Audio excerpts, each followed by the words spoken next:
Hello, Professor and class. This is Giovanni.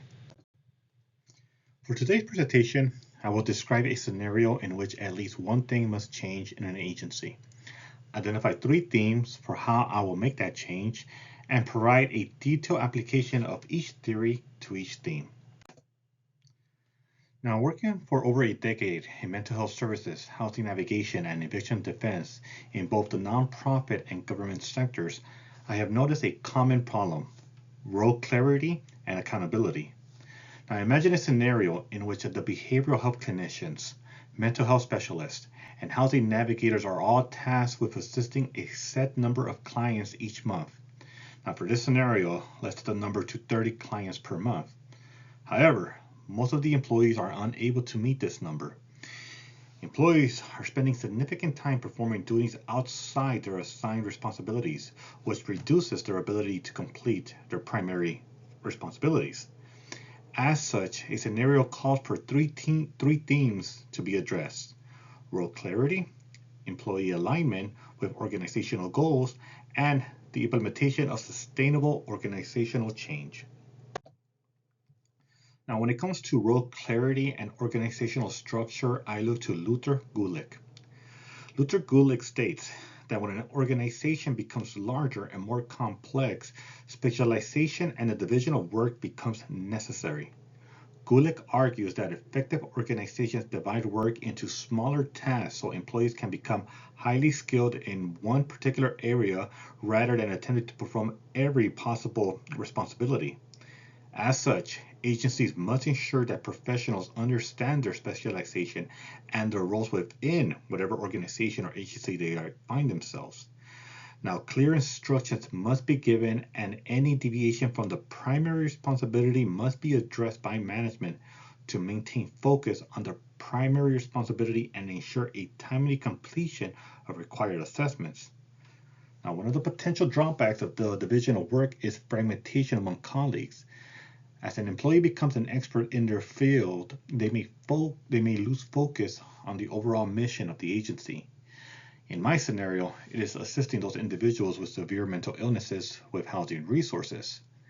A manager must coordinate efforts to ensure that employees stay focused on the mission itself. Now, coordination may be implemented in two ways: by formal authority and by understanding the agency mission and recognizing how individual responsibilities contribute to the overall success. Formal authority is necessary because a hierarchy already exists within public agencies and accountability is required.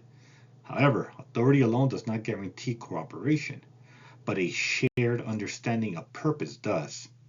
More on this point later when I reach McGregor. Now, before I move on, I would like to give a bit of caution.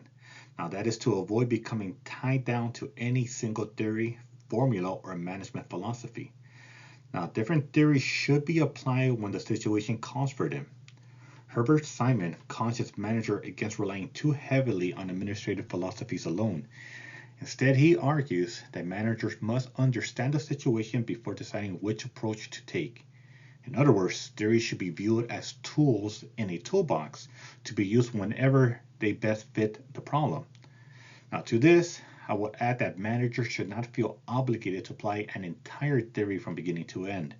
Instead, they should apply the principle that best addresses the situation at hand. However, choosing the right tool is only part of the solution. Managers must ensure that employees understand and support the organization's mission. Now, this brings us to our second theme: aligning employees with organizational goals. Now, for this, I will turn to Chester Bernard and Douglas McGregor.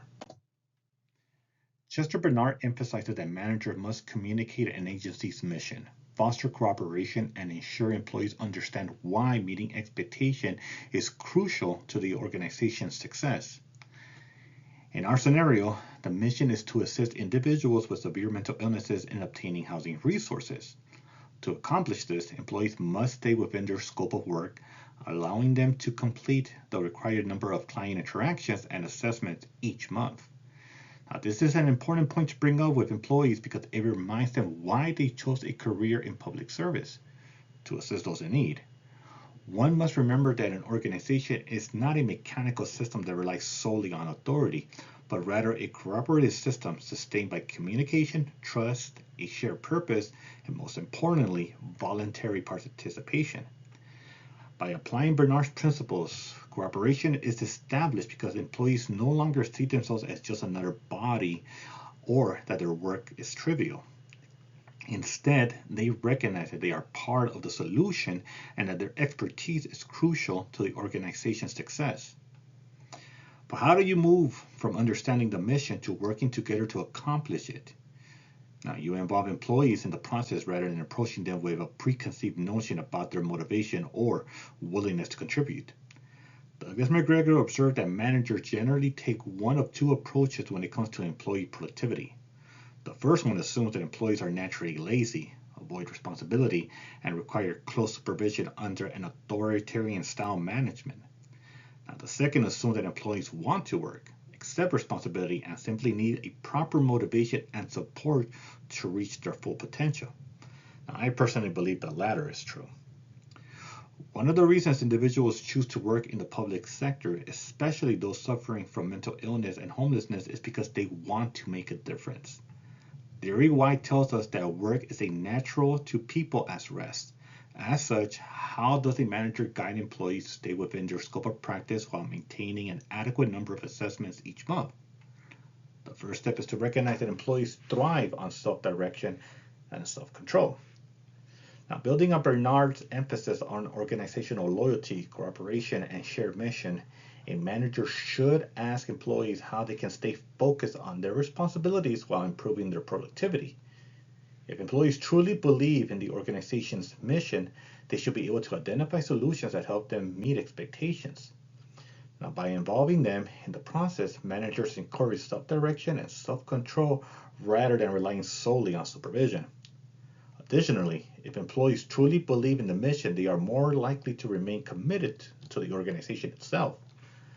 McGregor argued that commitment is more powerful than control because employees who are internally motivated require a lot less external supervision, or what some of us consider micromanagement. The title of McGregor's article, Theory Y, the Integration of Individuals and Organizational Goals, points to a very important aspect of an organization: how to make an individual feel like they are part of the organization rather than separate from it. By providing autonomy and encouraging employees' involvement, managers help employees see themselves not just as another spoke on a wheel, but as an essential part of the wheel itself. But once employees understand the mission and are committed to the organizational goals, the next step is implementing change in a way that is both practical and sustainable. For that, we turn to Charles Lindblom. Now, Charles Lindblom argued that it is not wise to make policy changes all at once, but instead implement them incrementally.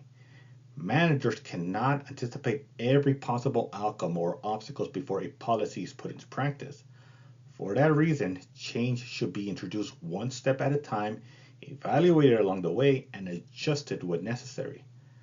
Now, after receiving input from employees, managers should begin implementing interventions to determine whether they resolve the problem. They should ask themselves, does the solution to our scenario require reducing responsibilities for everyone? Should the number of required assessments be adjusted?